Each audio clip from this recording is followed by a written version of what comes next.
Hi, it's Eugene from Jinjer and you are watching Metalshop TV.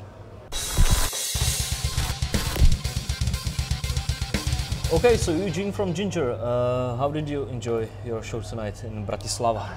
Okay. Short but sweet. Short but sweet, and I cannot remember any single Jinjer concert in Bratislava which I didn't enjoy. Oh. Yeah, so it's always good here. Okay, so you've just released your EP, Micro. Yep. And the obvious question is, why did you decide to release EP rather than full-length album? Was it because you wanted to do it from the start, or because you didn't have enough songs to make an album? Actually, we wanted to make an album according to the plan which we had 1 year ago. Okay. But then we went to the United States for the first tour with Cradle of Filth last spring. And somewhere in the middle of the... and the plan was to tour this spring, summer festivals. And last autumn, we actually we were planning to stay home for the whole autumn and make a full-length album. Okay. But in the middle of Cradle of Filth tour in the States, I just had a call from our manager in the States, Des Fafara from Devil Driver. And he literally persuaded me to plan another tour in the fall, in the autumn.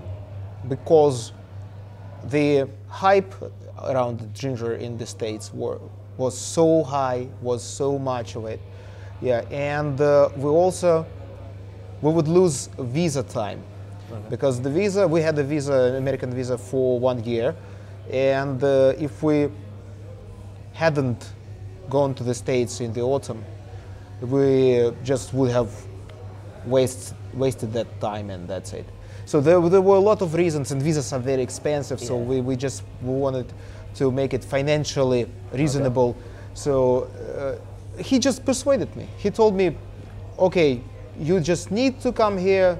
And I said, finally, okay, I agree. But we just found a sort of a compromise. The problem that we ourselves as the band couldn't play any more live without new songs. Yeah. And by that time we had some drafts, had some sketches for songs, and we were planning to make an album. So we just decided to make an intermediate release. Having enough time to write and record 5 songs, we just decided to make an EP, tour as much as we can. Yeah. Yeah, and as soon as we finish with this tour, we just come home, and this time we stay during almost the whole spring home, and we will be composing our next full-length album. Okay. So thanks to Devil Driver for your new EP, I guess. Well, partially, yeah. Partially, definitely. Okay, so Micro, that is an interesting title. Can you tell me a bit about the... First of all, it's easy, because, well, isn't it the perfect title for an EP? Small, yeah? Yeah. Right. On the other hand, Tatiana just came up with this concept. She just suggested to connect songs somehow with the microverse, micro world. Okay. Yeah, and as a result, all the songs on the EP are more or less concentrated on the inner world, inner feelings, emotions, details, childhood as the beginning of life, yeah, and so on. And on top of this, the cover, actually made by an artist from New York. His name is Riley Schmitz. So it actually looks exactly like a photo taken with an electronic microscope. Very, very similar to just how you will see chemicals, through a microscope. So it's just, you see, and how well connected things turn to be at the very end. Yeah. Yeah. Cool. Well, right now I would like to go through your EP and pick every song after another Up and to go you, yeah. a bit deeper. So number 1 is Ape.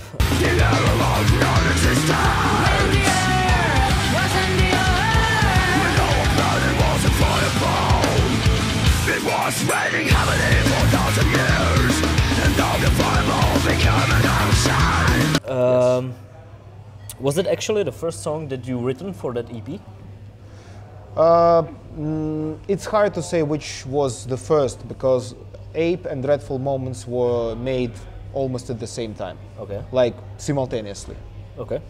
So that is an interesting song because it's like it goes from here to there. It's a bit chaotic, but in a good way. So But it is chaotic, it's chaotic. yeah. So did you decide to pick it as a first single to show people that, yeah, this is what you can expect from a new EP, or? That was not the first reason, the main reason, but to some extent you're right, yeah. The main reason why Ape was chosen as the first single and the first in the set list of the EP is actually probably because this is the most dynamic song. Yeah. The most dynamic, the most explosive and head-banging song. So it was quite easy. And on top of this, this is the shortest song, which is good for his first single. So a no-brainer. Yeah. Yeah. Okay. That's it. Number 2 is Dreadful Moments. And you wrote on your Facebook, this is the darkest song we have ever made, both musically and lyrically. So tell me a bit about lyrical concept of that song. The lyrical concept of the song was born after the composition was made. When it was finalized and we did the pre-recording, just a demo, time was short, honestly, and Tatiana, I was a bit afraid that Tatiana wouldn't be able to come up with so much lyrics. Okay. So I just suggested that I would write the lyrics for this song exactly. And how it happened, I just listened from the very beginning to the very end. And it is the darkest song, it is the darkest song both musically and lyrically, and also this is the most theatrical song. Okay. So this is the most theatrical song I think we ever made. So I just listened from the very beginning to the very end, and while listening, there was a sort of a movie inside my head. I just visualized a story, a very sad and tragic story of a child. Okay. And this is how the lyrics was born. I just visualized the story and wrote it down in a very simple, childish way. Okay. And aren't you worried that some people might think that some of it happened to you or to Tatiana? Or I guess maybe some people have already contacted you about we that. were asked this question, Yeah. and I keep saying that it is not biographical at all. Okay. Unfortunately, we both Tatiana and I, we didn't have to go through those horrible things and dreadful moments. Okay. But unfortunately, I myself experienced this from my side. I just had classmates who occasionally were beaten by their fathers. I mean, beaten in a real way.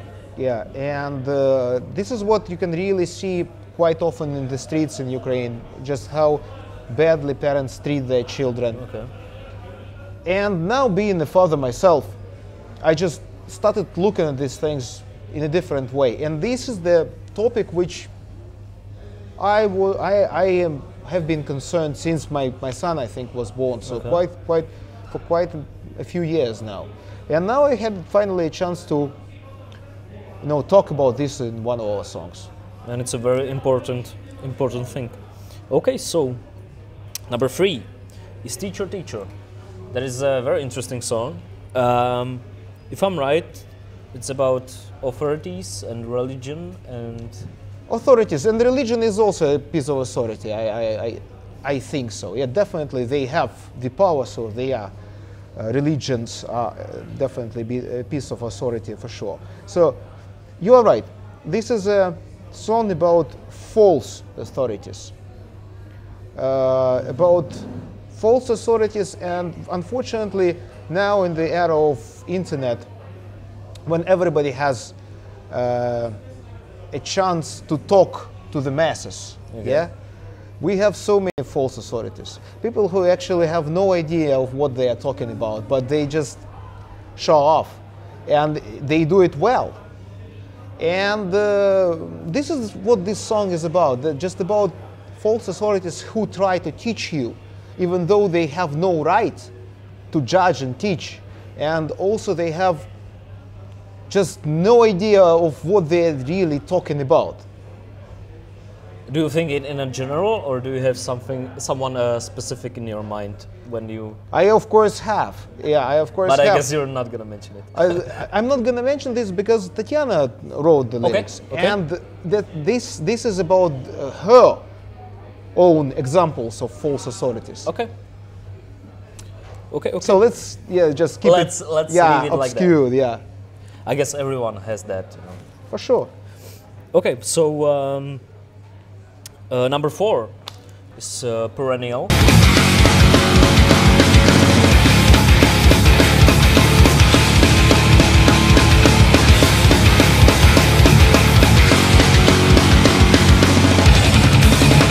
Exhausted natural.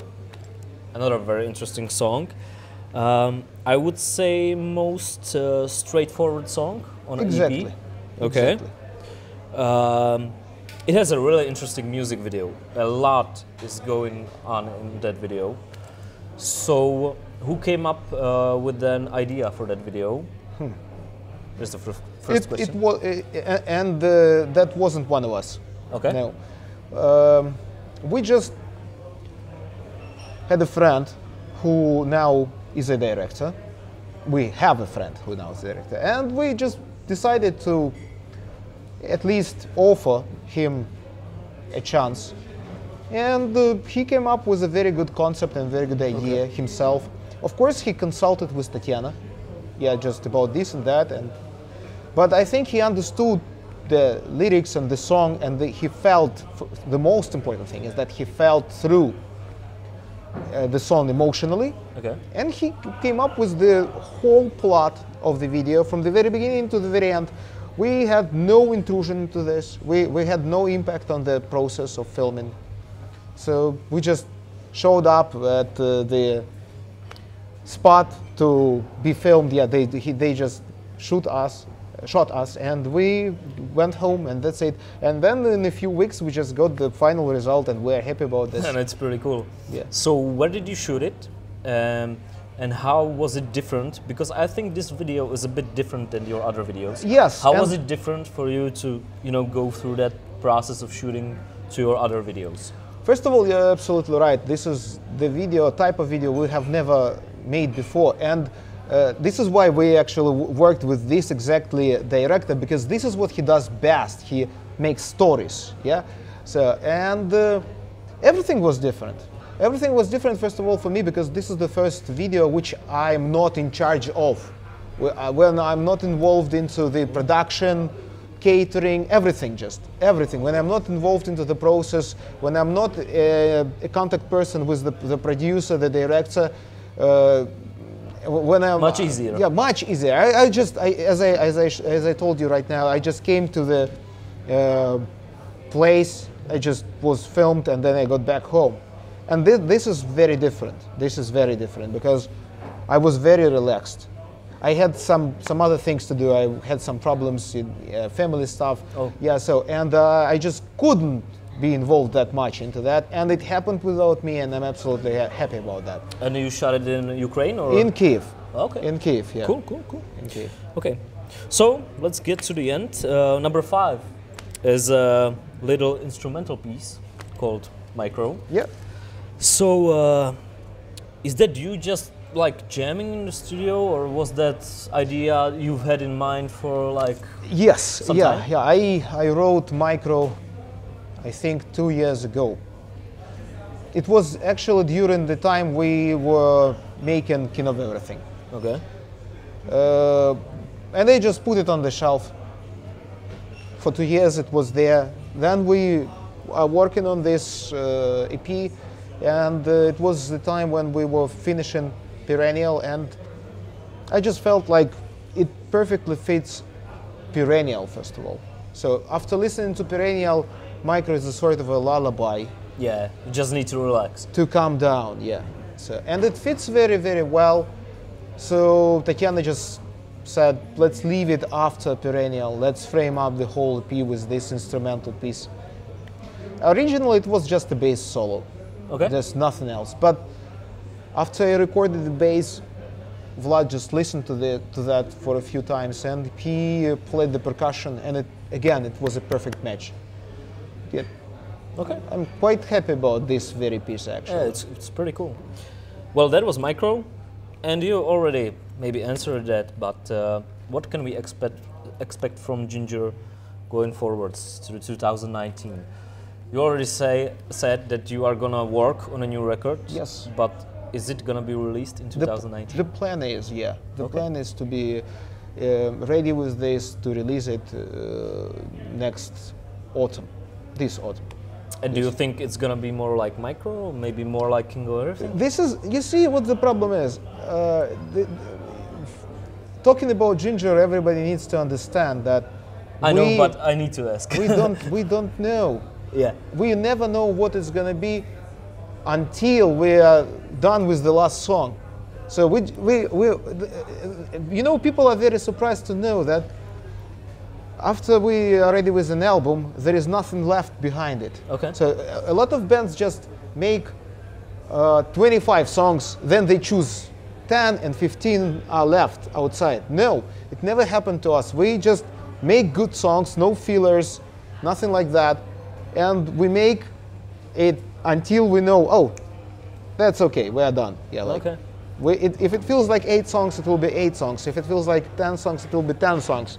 But you see, so there is no plan, there is no intentions. We just start writing, and it turns out the way it should be. Okay, that's perfect. Well, this is gonna be maybe a bit selfish question, but are you planning maybe some headlining shows in Czech Republic or Slovakia in 2019? We are planning to do a tour, headliner tour, finally, because I'm a bit tired of support tours. Yeah, Yeah. I guess so. Yeah, and we are going to headline, and definitely there will be shows both in Slovakia and Czech Republic. That's absolutely amazing. So, last question. We talked about the Jinjer. Now let's talk about other bands. I've got a question. Tell me one metal band that you are listening in the last couple of months, and you are really into it. And you, for me. Not really new. Who are you most excited about right now? It can be older band. Doesn't matter. You see, it's hard to say that I am. But it might So be much. a new band. Yeah. Because, well, everybody knows about I answered this question about my influences in most favorite bands many times. Yeah, so there is no need to say that. And I listen to my favorite bands all the time. Just I keep returning to old albums, then go through again to the whole discography again. But this is not the point. Among the bands which managed to impress me a lot recently, I would say Spirit Box. Oh. Spirit Box. Have you heard about them? No. Canadian band, very good one. Oh. Yeah, one of the few female-fronted bands I enjoy. I never listen to female-fronted bands. I know this is a difficult topic for you. Yeah, but this one is cool. This one is cool. Yeah. What else? Are you still listening to Mudvayne? Because 2 years ago, Come on, it's my favorite band, of course. I did an interview with you and Yes, you spoke I remember. about Ryan Mertony. Yeah, of course. I like I told you, I listen to my favorite bands all the time. Okay. All the time. They are always on my telephone, on my track list, on Spotify or YouTube. So I never stop. But it's important, I think, for me to talk more about new bands, and it's very hard because that Spirit Box band, Intel's another, by the way, female-fronted band. Yeah. Yeah. What else? Maybe Infected Rain. They are very popular in Czech Republic, and Slovakia also. I don't like them. No? No. That's very interesting information. They actually, we are good fellows with them. Yeah, but Yes, you just don't like the music. I don't like their music. Okay. Yeah. So. Okay. Cool. Thank you so much, Eugene. Thank you so much. Yeah. So Eugene, Welcome.